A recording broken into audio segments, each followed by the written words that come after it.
World Cup fever reached Syrian refugees living in Jordan's Zaatari refugee camp on Friday. Syrians took part in a football tournament of their own, organised by the UNHCR and other aid agencies to celebrate the game and mark World Refugee Day. They're recreating the World Cup in their eyes, and they're having a fantastic time.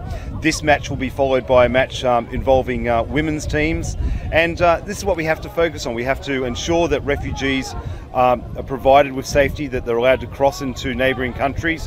At least 600,000 registered Syrian refugees are living in Jordan. Officials say there are at least 1.3 million Syrians overall in Jordan, only a fraction of whom live in refugee camps. Harper adds that with the continuing conflict in Syria and the worsening situation in Iraq, the world could be facing an acute refugee crisis. The situation of refugees is tough. Like, we've got the war in Syria, we've got what is becoming a war in Iraq, unfortunately.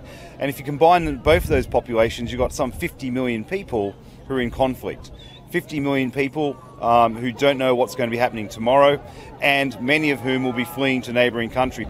The UN says some 43.3 million people were displaced by conflict and persecution at the end of 2011, and up to an estimated 12 million people were thought to be stateless. It also reported that the number of refugees, asylum seekers and internally displaced people worldwide has for the first time in the post-World War II era exceeded 50 million people.